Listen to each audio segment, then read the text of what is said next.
Is Anthony Davis the MVP of the season so far? Well, NBA.com thinks so. So we're going to talk all about this. I hope you guys enjoy. About 80% of viewers aren't subscribed currently, so make sure that you subscribe for more content from me and Trevor. Oftentimes we do collaborative videos. We don't really do them often like that, or separate that often like today, excuse me.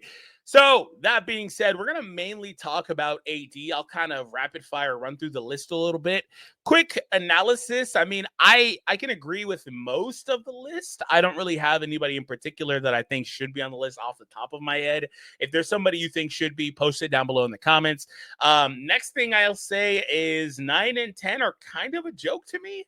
I mean, okay, like they've been putting up great numbers. I don't want to take anything away from them, but there's a lot of guys putting up numbers on losing teams, right? So 9 and 10 almost feels like they just kind of had to put somebody there when both of these teams have like the worst records in the Eastern Conference, which is actually saying something.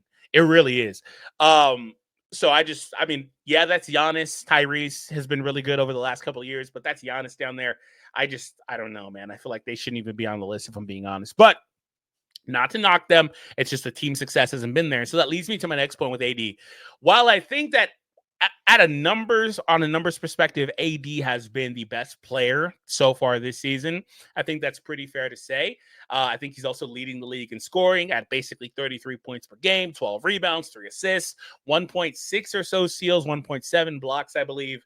AD has been so incredibly vital to the Lakers team on both sides of the court, and he has about an 8-point scoring jump over last year, which is kind of crazy. You could make an argument, and they wouldn't do it, but I mean, jumping 8 points in one more minute, in half a minute played, basically, additionally, you may make an argument that kind of qualifies for most improved. Like, he's not going to win it, but that's kind of crazy, right? Playing one more minute, getting up more shots, but obviously efficiency not tanking. In fact, it's better than last year so far.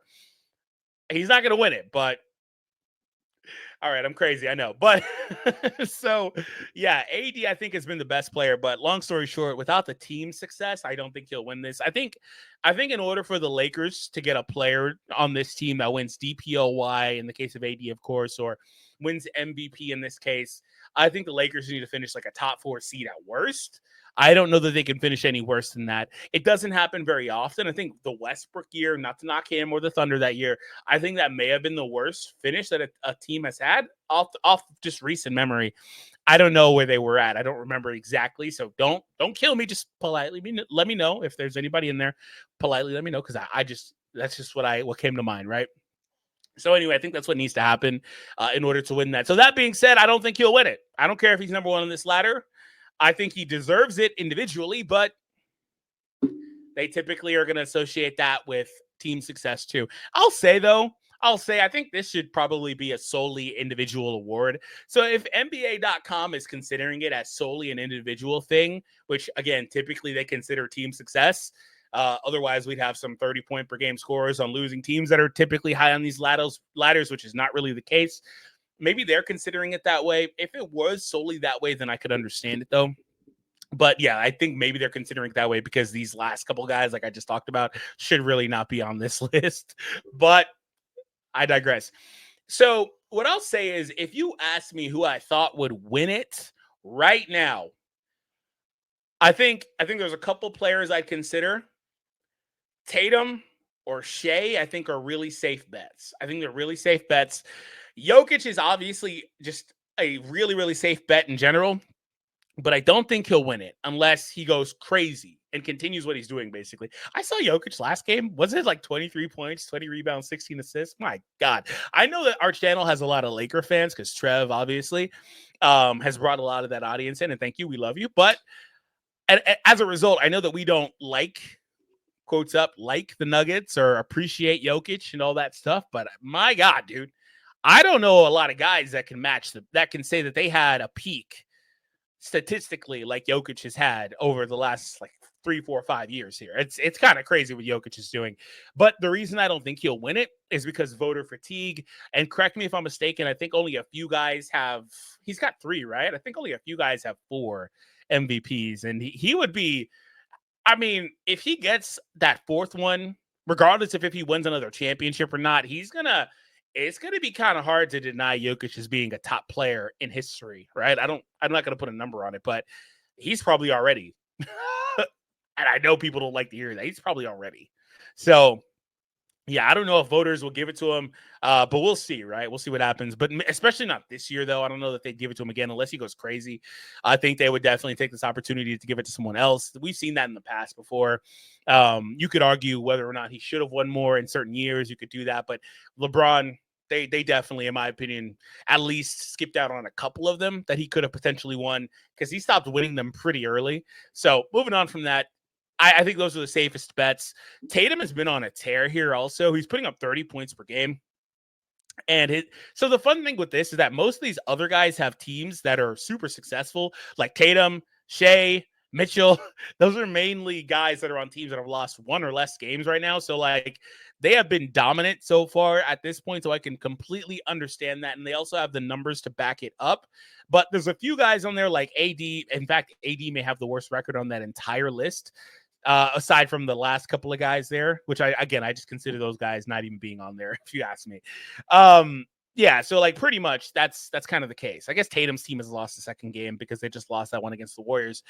So yeah, I think that's more or less the case, but I think those are the safest bets. I want to kind of just rapid fire through this. Like I said, Tatum 30 points per game has been super good. But I think that Tatum may have the best roster out of this group. So I don't know that he'll continue that 30 points per game. It may fall back just a little bit to about 28, 27 in that area as they start asking for less from him as they get deeper into the season. They're already started to secure their positioning, things like that. His minutes may decline a little bit. We'll see what happens with him ultimately. But I don't know. But Jokic, I think Jokic, I kind of like him as a favorite because he's going to be asked to do so much this year because they just don't have the depth. If they have injuries like they do now where they're missing guys, it's a lot of load on Jokic. And so I kind of just wonder how things will go for him. Shea may have the best roster here. Like I mentioned with Tatum, it could be Shea. 26, 7, and 6, I believe, are his averages right now. And he has definitely been absolutely awesome for this team, giving you that same production, a little bit less scoring, I believe, than last year. But he's still just rock solid for this team and giving them everything that they need. And they are winning games. Mitchell. So Mitchell, I need to see Mitchell's numbers.